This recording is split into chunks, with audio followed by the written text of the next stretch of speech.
ಅದು ನಿಮಗೆ ಬಿಟ್ಟದ್ದು. ನಾನು ಬಂದಿದ್ರಿಂದ ಏನು ಲಾಭ ಆಗಿದೆ ಅನ್ನೋದು ವಿಚಾರ. ಆದರೆ ಈ ಒಂದು ಸಮಸ್ಯೆ ಬಹಳ ಗಂಭೀರವಾದ ಸಮಸ್ಯೆ.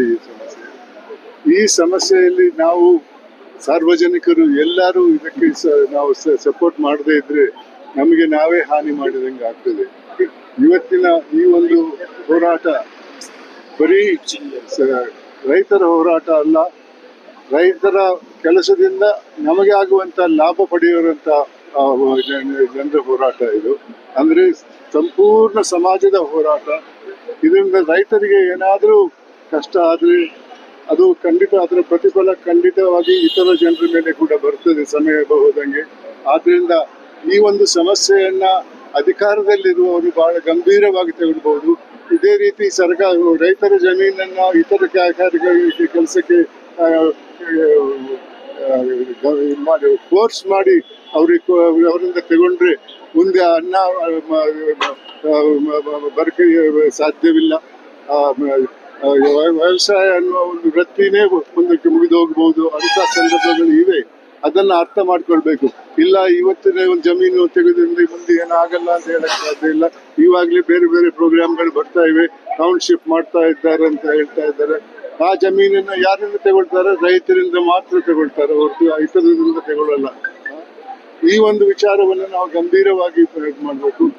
ಇವತ್ತು ಸರ್ಕಾರ ಖರೀದಿ ಮಾಡಿದಂತ ಜಮೀನನ್ನು ಲೆಕ್ಕ ಹಾಕಿ ಅದೇ ರೀತಿ ಇತರೆ ಕಡೆ ಕೂಡ ಆಗುವುದು. ಒಂದು ಕಡೆ ಸುರಾದ್ರೆ ಮತ್ತು ಮಿಕ್ಕಿದ ಕಡೆ ಕೂಡ ಅದೇ ಕಾನೂನು ಕೆಲಸ ಮಾಡುವ ಪ್ರಯತ್ನ ನಡೀತದೆ.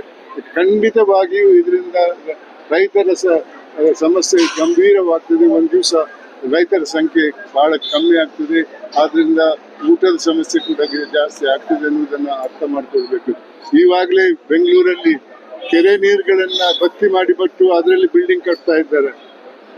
ಎಂತಹ ಒಂದು ಮೂರ್ಖದ ಸುಮಾರು 2,000 ಕೆರೆಗಳಿದ್ದು ಬೆಂಗಳೂರಲ್ಲಿ ಇವತ್ತು 20-25 ಕೆರೆಗಳು ಕೂಡ ಇಲ್ಲ. ಎಲ್ಲಿ ಹೋಗ್ತಾರೆ ನೀರು ಕುಡಿಯೋಕ್ಕೆ? ಇಂಥ ವಿಚಾರವನ್ನ ಇವತ್ತೆಲ್ಲರೂ ಒಪ್ಕೊಳ್ತಾರೆ. ಆದ್ರೆ ಆ ನಿರ್ಧಾರಕ್ಕೆ ಬಂದಾಗ ಯಾಕೆ ಅದನ್ನು ಅಪೋಸ್ ಮಾಡಿಲ್ಲ, ಯಾಕೆ ಅದನ್ನು ವಿರೋಧ ಮಾಡಿಲ್ಲ?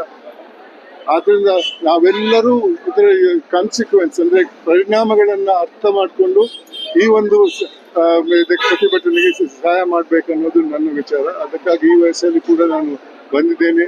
ಇದ್ದಷ್ಟು ದಿನ ಖಂಡಿತವಾಗಿಯೂ ನಿಮ್ಮ ಈ ಸಮಸ್ಯೆಗೆ ಮತ್ತೆ ಈ ಹೋರಾಟಕ್ಕೆ ನನ್ನ ಸಪೋರ್ಟ್ ಇದ್ದೇ ಇರುತ್ತೆ.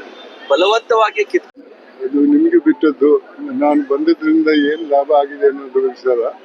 ಆದ್ರೆ ಈ ಒಂದು ಸಮಸ್ಯೆ ಬಹಳ ಗಂಭೀರವಾದ ಸಮಸ್ಯೆ. ಈ ಸಮಸ್ಯೆಯಲ್ಲಿ ನಾವು ಸಾರ್ವಜನಿಕರು ಎಲ್ಲರೂ ಇದಕ್ಕೆ ನಾವು ಸಪೋರ್ಟ್ ಮಾಡದೇ ಇದ್ರೆ ನಮಗೆ ನಾವೇ ಹಾನಿ ಮಾಡಿದಂಗೆ ಆಗ್ತದೆ. ಇವತ್ತಿನ ಈ ಒಂದು ಹೋರಾಟ ಬರೀ ರೈತರ ಹೋರಾಟ ಅಲ್ಲ, ರೈತರ ಕೆಲಸದಿಂದ ನಮಗೆ ಆಗುವಂತ ಲಾಭ ಪಡೆಯುವಂತ ಜನರ ಹೋರಾಟ ಇದು. ಅಂದ್ರೆ ಸಂಪೂರ್ಣ ಸಮಾಜದ ಹೋರಾಟ. ಇದರಿಂದ ರೈತರಿಗೆ ಏನಾದರೂ ಕಷ್ಟ ಆದ್ರೆ ಅದು ಖಂಡಿತ ಅದರ ಪ್ರತಿಫಲ ಖಂಡಿತವಾಗಿ ಇತರ ಜನರ ಮೇಲೆ ಕೂಡ ಬರ್ತದೆ ಸಮಯ ಹೋದಂಗೆ. ಆದ್ರಿಂದ ಈ ಒಂದು ಸಮಸ್ಯೆಯನ್ನ ಅಧಿಕಾರದಲ್ಲಿರುವವರು ಬಹಳ ಗಂಭೀರವಾಗಿ ತೆಗೆದುಬಹುದು. ಇದೇ ರೀತಿ ಸರ್ಕಾರ ರೈತರ ಜಮೀನನ್ನ ಇತರ ಕೆಲಸಕ್ಕೆ ಫೋರ್ಸ್ ಮಾಡಿ ಅವರಿಂದ ತಗೊಂಡ್ರೆ ಮುಂದೆ ಅನ್ನ ಬರಕೆ ಸಾಧ್ಯವಿಲ್ಲ. ವ್ಯವಸಾಯ ಅನ್ನುವ ಒಂದು ವೃತ್ತಿನೇ ಮುಂದಕ್ಕೆ ಮುಗಿದು ಹೋಗಬಹುದು. ಅಂಥ ಸಂದರ್ಭಗಳು ಇವೆ, ಅದನ್ನ ಅರ್ಥ ಮಾಡ್ಕೊಳ್ಬೇಕು. ಇಲ್ಲ ಇವತ್ತಿನ ಒಂದು ಜಮೀನು ತೆಗೆದ್ರಿಂದ ಮುಂದೆ ಏನಾಗಲ್ಲ ಅಂತ ಹೇಳಕ್ ಸಾಧ್ಯ ಇಲ್ಲ. ಇವಾಗಲೇ ಬೇರೆ ಬೇರೆ ಪ್ರೋಗ್ರಾಮ್ಗಳು ಬರ್ತಾ ಇವೆ, ಟೌನ್ಶಿಪ್ ಮಾಡ್ತಾ ಇದ್ದಾರೆ ಅಂತ ಹೇಳ್ತಾ ಇದ್ದಾರೆ. ಆ ಜಮೀನನ್ನ ಯಾರಿಂದ ತಗೊಳ್ತಾರೆ? ರೈತರಿಂದ ಮಾತ್ರ ತಗೊಳ್ತಾರೆ, ಹೊರತು ಇತರರಿಂದ ತಗೊಳ್ಳಲ್ಲ. ಈ ಒಂದು ವಿಚಾರವನ್ನು ನಾವು ಗಂಭೀರವಾಗಿ ಮಾಡಬೇಕು. ಇವತ್ತು ಸರ್ಕಾರ ಖರೀದಿ ಮಾಡಿದಂತ ಜಮೀನನ್ನು ಲೆಕ್ಕ ಹಾಕಿ ಅದೇ ರೀತಿ ಇತರೆ ಕಡೆ ಕೂಡ ಆಗುವುದು. ಒಂದು ಕಡೆ ಸುರಾದ್ರೆ ಮತ್ತು ಮಿಕ್ಕಿದ ಕಡೆ ಕೂಡ ಅದೇ ಕಾನೂನು ಕೆಲಸ ಮಾಡುವ ಪ್ರಯತ್ನ ನಡೀತದೆ. ಖಂಡಿತವಾಗಿಯೂ ಇದರಿಂದ ರೈತರ ಸಮಸ್ಯೆ ಗಂಭೀರವಾಗ್ತದೆ. ಒಂದು ದಿವಸ ರೈತರ ಸಂಖ್ಯೆ ಬಹಳ ಕಮ್ಮಿ ಆಗ್ತದೆ. ಆದ್ರಿಂದ ಊಟದ ಸಮಸ್ಯೆ ಕೂಡ ಜಾಸ್ತಿ ಆಗ್ತದೆ ಅನ್ನೋದನ್ನ ಅರ್ಥ ಮಾಡ್ಕೊಳ್ಬೇಕು.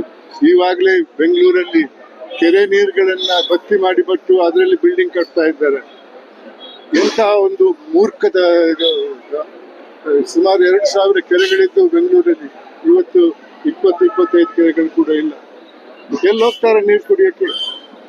ಇಂಥ ವಿಚಾರವನ್ನ ಇವತ್ತೆಲ್ಲರೂ ಒಪ್ಕೊಳ್ತಾರೆ, ಆದ್ರೆ ಆ ನಿರ್ಧಾರಕ್ಕೆ ಬಂದಾಗ ಯಾಕೆ ಅದನ್ನು ಅಪೋಸ್ ಮಾಡಿಲ್ಲ, ಯಾಕೆ ಅದನ್ನು ವಿರೋಧ ಮಾಡಿಲ್ಲ?